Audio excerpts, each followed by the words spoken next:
Haleluya. Puji Tuhan, selamat pagi dan salam sejahtera bagi kita sekalian. Pagi yang baik ini mari kita menyediakan hati kita, menyediakan diri kita bersama-sama untuk mendengarkan firman Tuhan. Sebelumnya mari kita berdoa. Bapa di dalam surga, Bapa di dalam nama Tuhan kami Yesus Kristus, pagi yang baik ini kami mau mendengarkan firman-Mu. Berkati kami semua ya Tuhan. Dalam nama Tuhan kami Yesus Kristus kami berdoa. Haleluya. Amin. Puji Tuhan. Pagi hari ini tema firman Tuhan yang ingin saya sampaikan kepada kita sekalian yaitu iman yang kandas. Sekali lagi tema firman Tuhan, iman yang kandas. Mari kita memperhatikan firman Tuhan di dalam 1 Timotius 1 ayat 19. 1 Timotius 1 ayat 19. Demikian firman Tuhan. Beberapa orang telah menolak hati nuraninya yang murni itu, dan karena itu kandaslah iman mereka. Bapak Ibu Jemaat yang kekasih, iman dan hati nurani adalah dua hal yang saling berkaitan. Sekali lagi, iman dan hati nurani adalah dua hal yang saling berkaitan. Karena dengan jelas berkata bahwa ada beberapa orang yang menolak hati nuraninya yang murni, sehingga apa? Kandaslah iman mereka.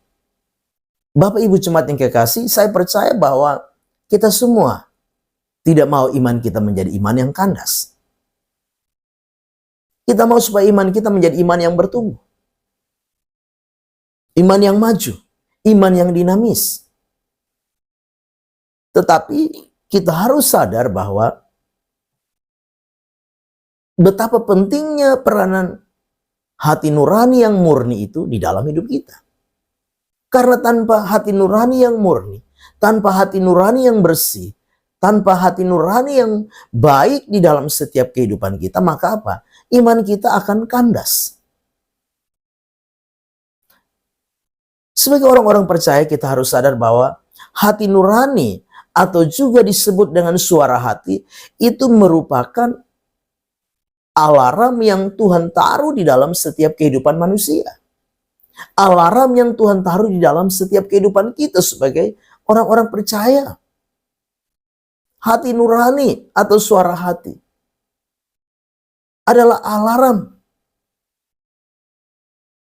Kenapa demikian? Karena ketika di dalam kita menjalani hidup ini, kita salah langkah, salah bersikap, salah berbicara, ya, melakukan hal-hal yang tidak benar, maka apa? Suara hati itu akan apa?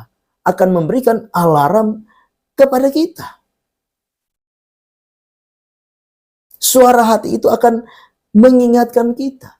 Suara hati itu akan menegur, menasihati kita.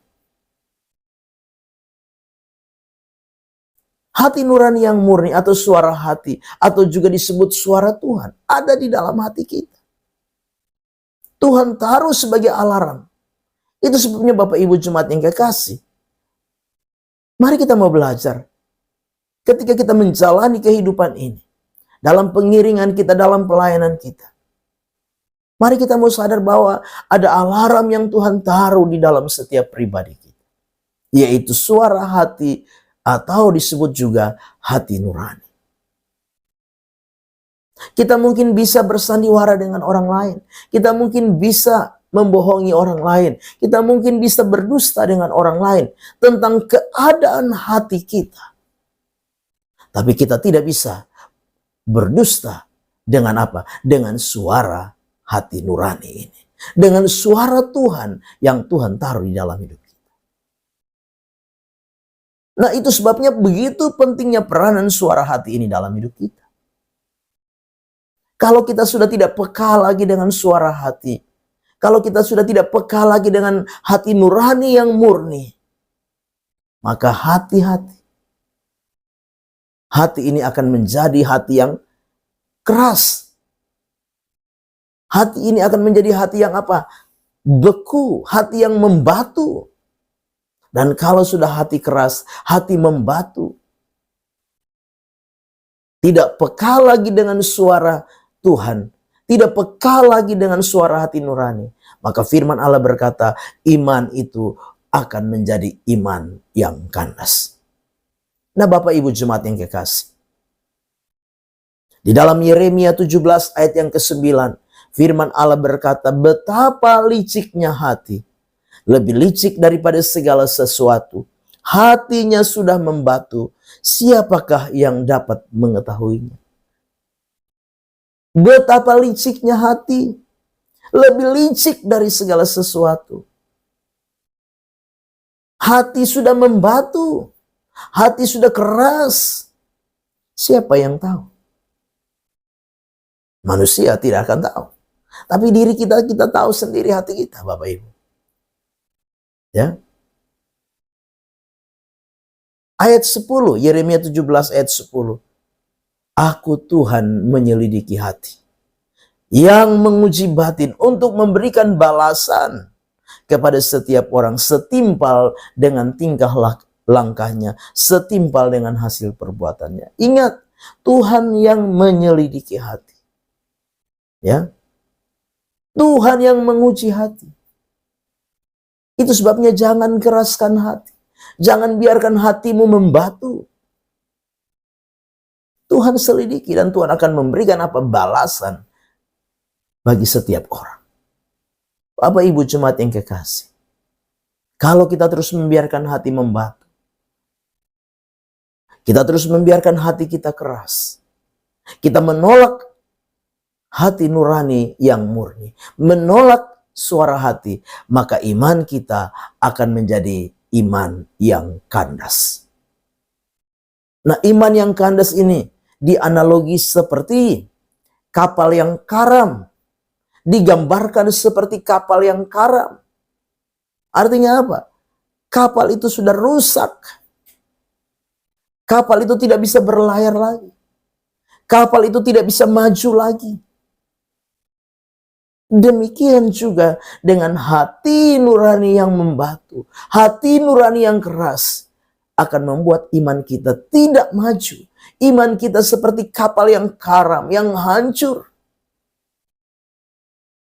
Dan kalau kita terus membiarkan itu, hati itu menjadi hati nurani. Kita tolak suara hati nurani. Kita tolak hati nurani yang murni. Kita terus hidup di dalam kekerasan hati. Kita membiarkan hati kita membatu.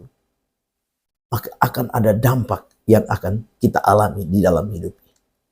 Di dalam Ibrani pasal 4 ayat 5-7. Ibrani 4 ayat 5-7 berkata, dan dalam nas itu kita baca, mereka takkan masuk ke tempat perhentianku. Jadi sudah jelas bahwa ada sejumlah orang akan masuk ke tempat perhentian itu. Sedangkan mereka yang kepadanya lebih dahulu diberitakan kabar kesukaan itu tidak masuk karena ketidaktaatan mereka.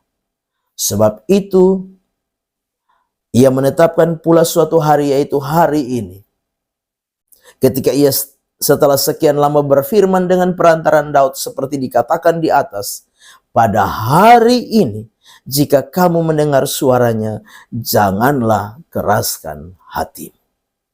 Jangan menolak hati nurani ketika hati nurani itu berbicara kepada kita. Jangan menolak hati nurani yang murni ketika hati nurani itu mengingatkan, menasihati kita.